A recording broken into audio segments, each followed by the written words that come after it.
We are at Kibenda Tea Estate in Kiambu County in Limuru.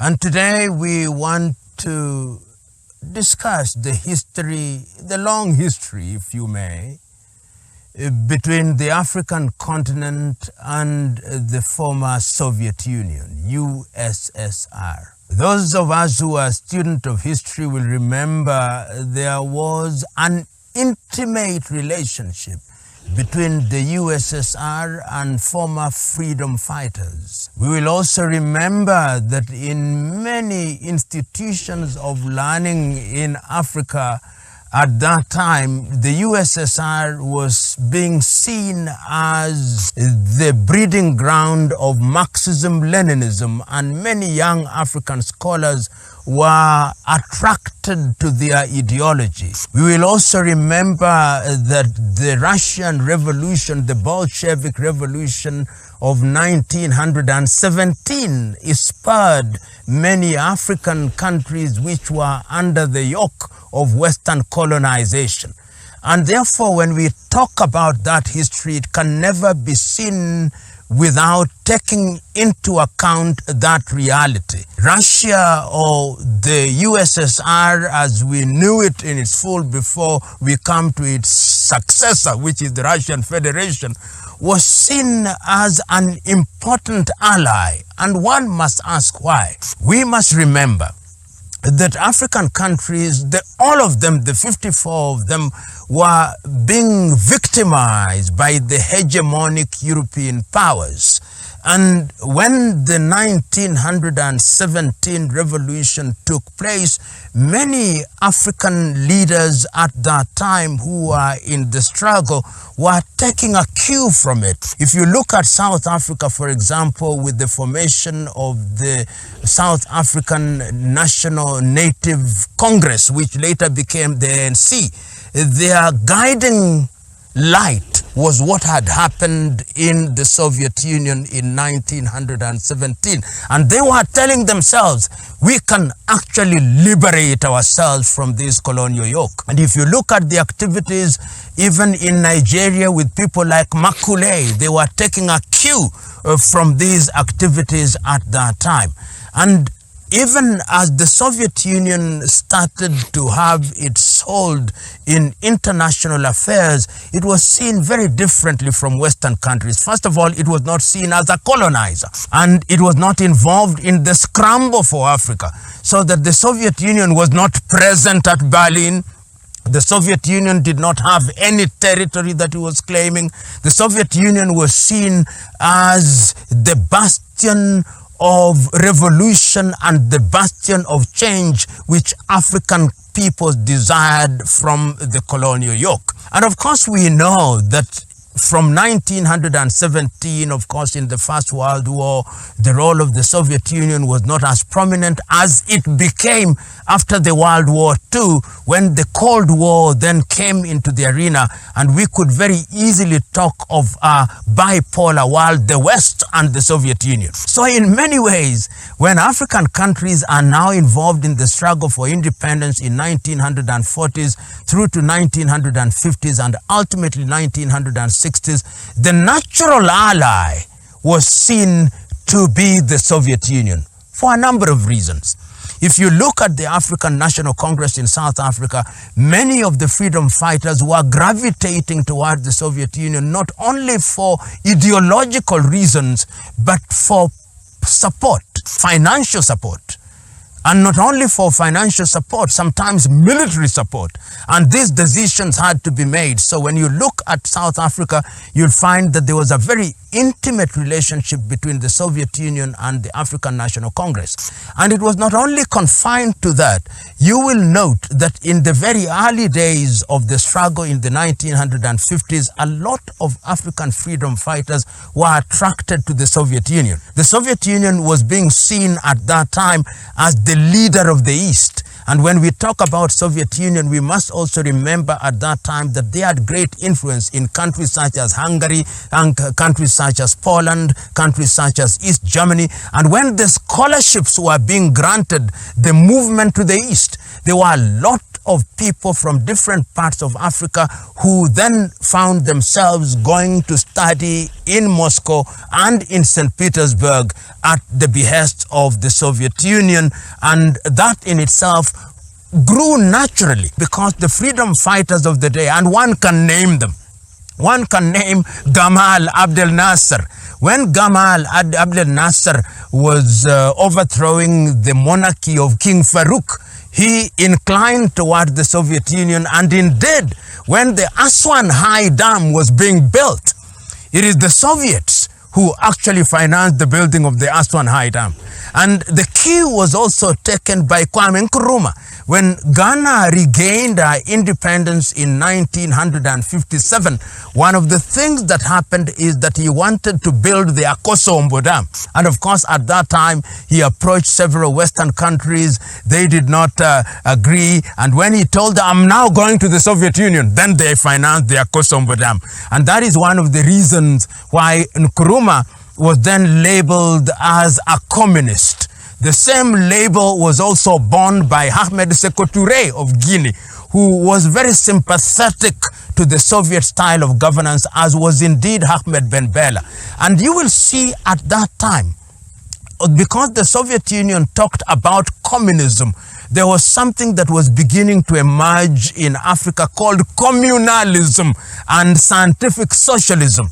And you see it in Nkrumah in Ghana, you see it in Ahmed Sékou Touré in Guinea, you see it in Modibo Keïta in Mali, you see it in Ahmed Ben Bella in Algeria, you see it in Gamal Abdel Nasser in Egypt, you see it even in Kenya, session of paper number 10 on African socialism. At that time, Professor Malinowski was very strong in Kenya at that time, and even in those days, many people inclined to the whole idea of moving to a governance system which was not purely capitalistic.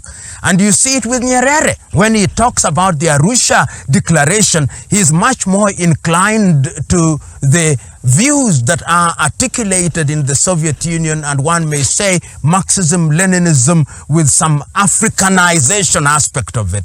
And later, the Soviet Union becomes a counterweight to a Western world that wants to be dictatorial. They want to tell you what to do. They want to tell you who to be your friend. They want to tell you who to trade with. And many people are saying, but we have regained our independence. Why should we be treated like little children? That question is being asked by Lumumba in the Democratic Republic of Congo. He's being told, oh, you cannot ask for support. But Lumumba says, you have put me in a situation where the Belgians want to remove me from power 9 months after we have regained our independence. They have recruited Mobutu, they have recruited Kasavubu, they have recruited Chombe, and I have asked the UN to assist me, and you don't want to assist me. I'm now asking the Soviet Union to assist me. And of course they say that the danger of communism getting into the heart of Africa must be eliminated, and we now know that the code name used for Lumumba was Satan. And he was referred to Satan because he was seen to have inclined towards the Soviet Union at that time. Later, we also see the Soviet Union involved in the liberation movement. Liberation movements which cannot be financed or cannot be granted arms by other parts of the world, particularly Western Europe. And it is said, I think it is Samora Moises Machel and Robert Gabriel Mugabe who said it, that we who are revolutionaries, we swear by the Kalashnikov, the AK-47. This was the weapon of choice for all the struggle for independence. And you therefore see that the involvement of the Soviet Union in Mozambique through supply of arms. We see the involvement of the Soviet Union even during the Angolan Civil War, when the South Africans and the Americans are involved trying to impose Savimbi. It is the Soviet Union and the Cubans who actually succeeded in ensuring that Angola was not taken over. And it is important that the Soviet Union was not only involved in terms of trying to ensure that African freedom fighters were liberated. In the education arena, after the assassination of Patrice Emery Lumumba in 1961, the Friendship University is then named the Lumumba University, I think, in Moscow. And many Africans then went to study at the Patrice Emery Lumumba Friendship University, courtesy of the Soviet Union. When the Soviet Union collapses and the countries then become what we now know them, and after Perestroika and Glasnost, and ultimately you have Russia, Russian Federation is seen as the successor of the Soviet Union. The Russian Federation is seen as the successor of the Soviet Union, and that is why even as we continue in a world that we say is multilateral, you begin to see that many African countries still gravitate towards this Russia, in the understanding there is a nostalgia that we knew that Russia was the anchor of the Soviet Union. We knew that Moscow was a friendly site, and therefore quite a number of countries, even in this day and age, remember the days when the Soviet Union supported the freedom fighting movement. They remember those days when they supported people through education. They remember those days when they sent their technology even in places such as Ethiopia. They remember when they sent their technology in different countries in the continent of Africa. And it is out of that nostalgia that there is what I may call a revival and a renewal of friendship between quite a number of countries and Russia. And one sees it quite evidently in Central African Republic with the new administration. One sees it quite evidently in the recent activities that have taken place in the Sahelian region. And you can see the presence of Russia, or the actual invitation of Russia, by governments in the Sahel region, by governments in Burkina Faso, by governments in Niger, by governments in Mali, by governments in Guinea-Conakry. They are saying, you are our friend in our hour of need. And you are our friend who did not tell us how to behave. You worked with us. We think that you can be a better friend than others who claim they are friends, but they want to tell us how to govern ourselves. And you can now see that that kind of relationship is being anchored upon an old relationship, and the Russians are responding in the context of that history. And the relationship is one that is built, and indeed the relationship between the Soviet Union and now Russia is like a tree which has been watered with the blood of solidarity. And that is why it is intimate, because the Soviet Union was never ever seen as a colonizer, never seen as a people who scrambled and divided Africa, never seen as a parasite that takes Africa's resources, never seen as a country that dictates to Africa, but seen as a friend with whom they can enjoy a symbiotic rather than a parasitic relationship. That is the context of that very long history. Once again, goodbye. We are talking about a relationship that has existed over the decades. One hopes and prays that it remains alive and symbiotic. See you again.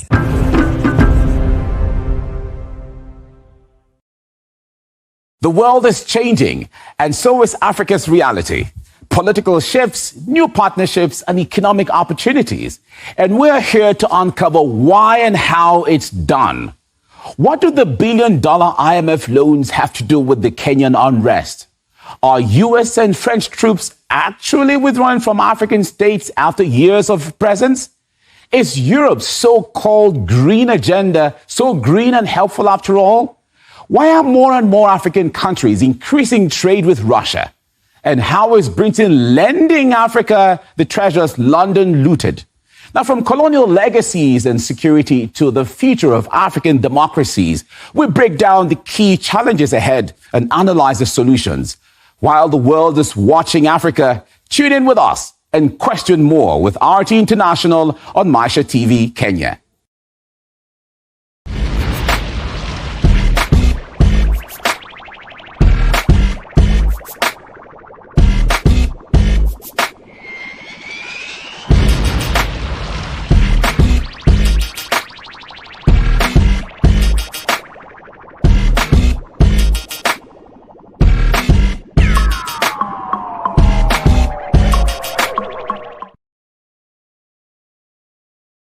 Problem number one is leadership in Africa. What can we do for Africa? That was a wrong question. The right question was, what can we do with Africa? What Africa do we want? Africa had to seek first the political kingdom, and the rest would be given unto them. Unfortunately, we sought and obtained the political kingdom, but there is still a debate as to whether the rest has been given unto us. Half of our people here are below 20 years old. Yes? Look at the average age of our presidents. Is about 63, 64 years old. We're the only continent in the world where we have presidents at 90 years old, starting new terms. I mean, you guys are crazy or what?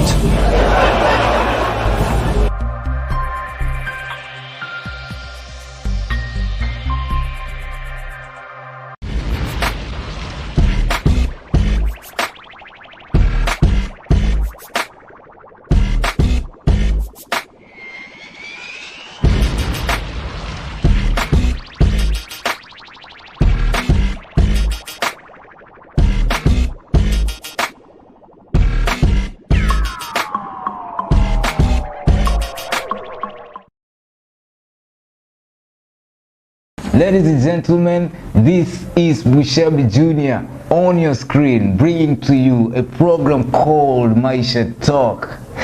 This is where we build your capacity to achieve your dreams and visions. One thing I've learned in life is nobody can ever tell you that you can never be anything or achieve anything in this world. Shut them down. You can achieve anything in this world. And in this program, that is what we are talking about. Principles, attitudes, belief systems, where you are going to gain a lot. You're better off than anybody who's not going to watch this program. This is going to change your life. It's big, it's fun, it's educating, it's entertaining. Right here on Maisha Television, where you choose it, you watch it, and you definitely love it.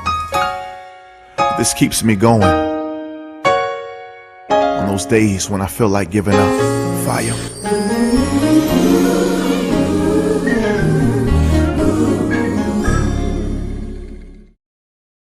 Do not want the money or properties achieved in a corrupt way.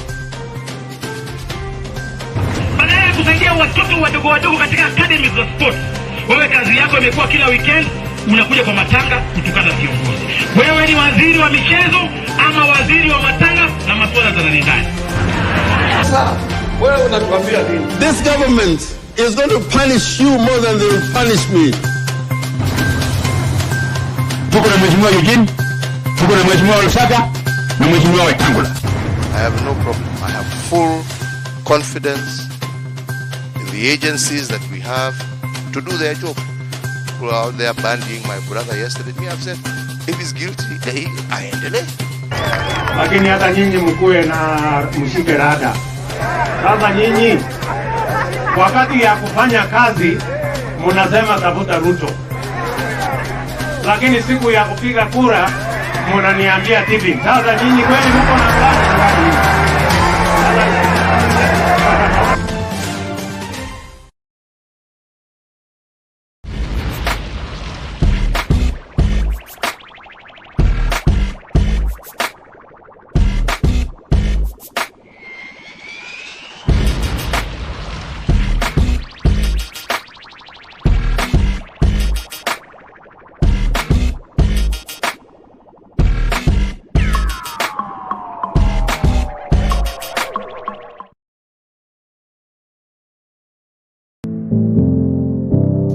invite you to like Maisha TV Kenya on all our online media platforms.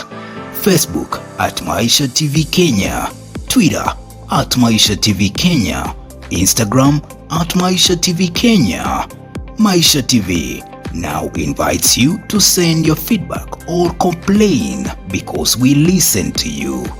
You can now reach us on all our media platforms on Maisha TV. Just send your messages to our social media platforms, call or text us on 0746 999 841 or send us an email to info@maishatv.co.ke. We care. We shall respond to your feedback or complaints within 14 days. Also, keep a copy of messages sent to us. We listen to you because you listen and you watch us. Maisha TV. Choose it, watch it, and love it.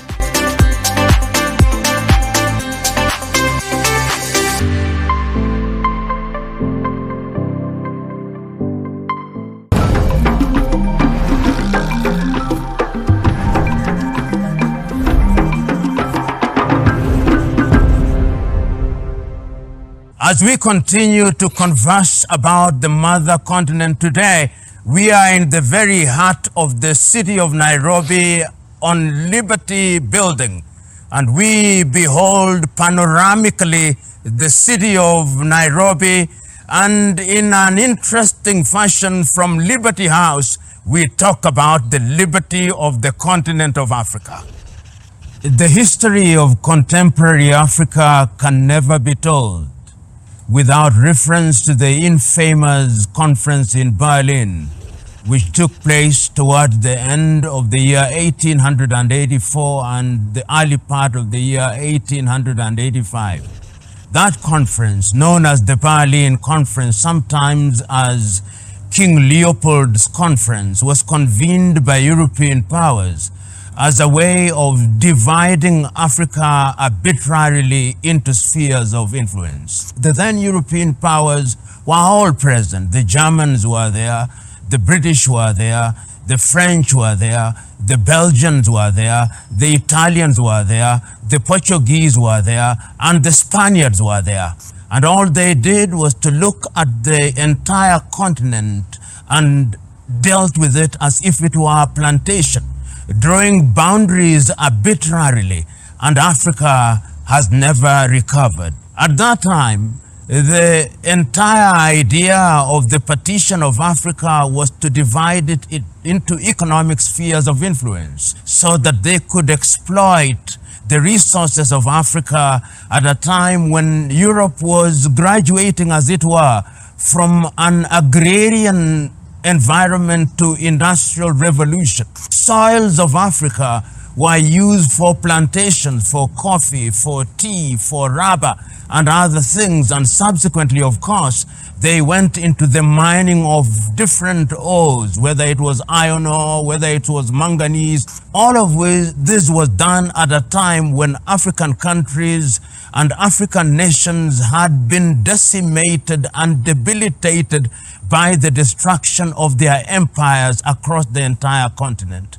Whether it was in the West, they had destroyed all the kingdoms, the Malinke, the Songhai, and all these had been destroyed. On the southern part of Africa, the Zulu Empire, the Monomotapa Empire had been destroyed. In East Africa, the Baganda, the Banyoro Kitara had been destroyed, and all African institutions had been destroyed. When therefore they transited from the economic domination, then the political domination came in, and that was the advent of colonization. And when, of course, they colonized Africa, they imposed institutions. They brought in their laws, they brought in their institutions, the judiciary, the governors, and Africa has never been the same again. And when the Europeans fought their wars in Europe, which are normally described as the world wars, in the First World War, the Germans lost their territories in different parts, and all these were then migrated to to some of the powers. The territories of the German, which were in Southwest Africa, now Namibia, in Dahomey, in the Cameroons, were then transferred to other powers which had remained after their decimation in World War I. What then was the impact of this very unfortunate incident or event that took place in Berlin in 1884? The impact was as painful and as debilitating as it can be. And Africa has never recovered. Africa has never recovered because peoples of different nations were then divided into different and separate spheres.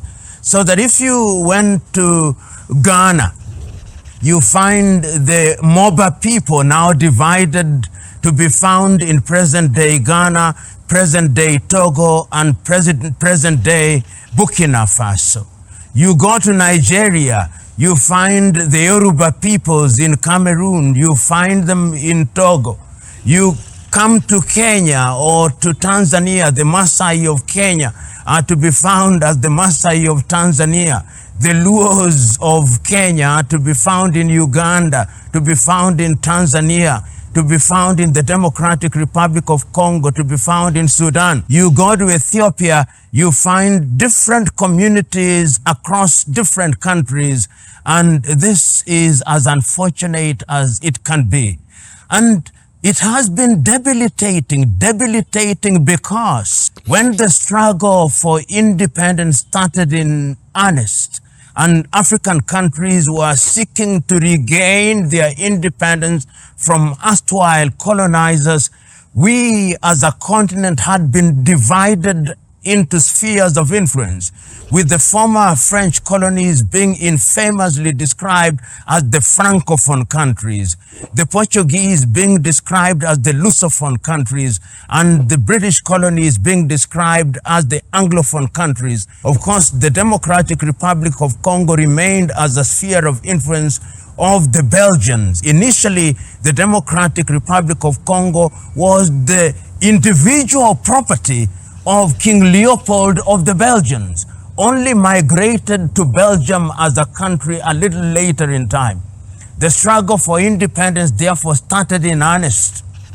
And after the World War II and after the rise of the Pan-African movement and the rise and agitation of African independent fighters, we then had the wave of independence, with Ghana taking the lead on the 6th day of March 1957, and thereafter a wave of independence which culminated in the Addis Ababa conference, which saw the birth of the Organization of African Unity. And I can remember so very vividly, courtesy of history, when on that day, every African leader who spoke, whether it was Haile Selassie of Ethiopia, which had never been successfully conquered and who hosted that conference, whether it was Kwame Nkrumah of Ghana, whether it was David Dako, or whether it was Nnamdi Azikiwe, all of them were unanimous in their recognition that the pain that had been visited upon Africa in Berlin had to be cured. The discussion then arose, should we revisit the colonial boundaries? And I can still hear that famous voice of Kwame Nkrumah saying, let us not revisit those boundaries, let us seek unity. Because if we begin to revisit those boundaries, there would be conflict amongst all African countries. Ours is to make those boundaries as bridges. And that was his famous clarion call that Africa must unite, because it is in her unity that Africa would neutralize and make nonsense of those boundaries. Unfortunately, on that occasion in 1963, it did not happen, and the sovereign countries remained as they were inherited from the colonizers, with the ever surreptitious hand of the colonizer remaining strong, sometimes blatant, sometimes subtle, but controlling African countries. The conversation was revisited again in 1964 in Cairo, when the African leaders were hosted by Egypt's Gamal Abdel Nasser. But once again, we adopted as Africans the doctrine of the inviolability of inherited boundaries, on the understanding that the continent would unite. But that did not happen. In 1965, Kwame Nkrumah hosted a conference in Accra, Ghana, on the assumption on that day that Africa would emerge united. But it did not happen. And 1 year later, in 1966, the Osagie for Kwame Nkrumah himself was overthrown. And we now know that his removal from power was through the machinations of Western powers. These boundaries, these activities of the colonizers in Berlin remain a source of conflict in Africa today. African countries are divided. Wars have been fought because of those boundaries. Wars continue to be fought because of those boundaries. Countries are divided because of those boundaries. African countries cannot speak with one voice because of the events of Berlin in 1884 and 1885. There are those who are in the business of telling Africans that you agonize too much, that you have now been independent for upwards of 60 years. Why don't you take charge of your affairs? We as a continent are taking charge of our affairs. But the question is, has Africa ever been allowed to take charge of our affairs? No, she has not. She has not, because after Berlin, there was colonization. After decolonization, there was and there is still neocolonization. And neocolonization means that the erstwhile colonizers still are answering to the clarion call of Berlin, so that Portugal still wants to control her colonies in Angola, in Mozambique, in Guinea-Bissau, in Sao Tome and Principe, in Cabo Verde. The French still want to control her colonies in West Africa. The British still want to control her former colonies through the Commonwealth. And of course, the Belgians are still alive and well in Belgium. We are not free. And when they cannot control Africans and African leaders, then they of course undermine those who stand up against them. Berlin is not a scar. Berlin is a wound that continues to torment the continent of Africa, because it's a wound that keeps us divided through our laws, keeps us divided through our education system, keeps us divided through politics, keeps us divided through neo-colonial institutions, keeps us divided because of the boundaries, keeps us divided because we are manipulated on the basis of the past. Berlin was a curse. Adekeye Adebayo, that famous Nigeria, has written a book which all of us must read, The Curse of Berlin. And indeed, it was a curse which remains with us. It is a curse. It is a ghost that must be exorcised, because if the ghost of Berlin is not exorcised, Africa will never be united. And if Africa is never united, she'll remain a plantation, the plantation that was conceived in Berlin in 1884 and 1885. The time is now to dissolve Berlin.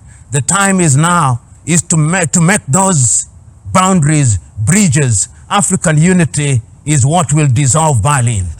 Continue to talk about the mother continent, but we will come again to continue this conversation which never ends and which must never end. See you another time.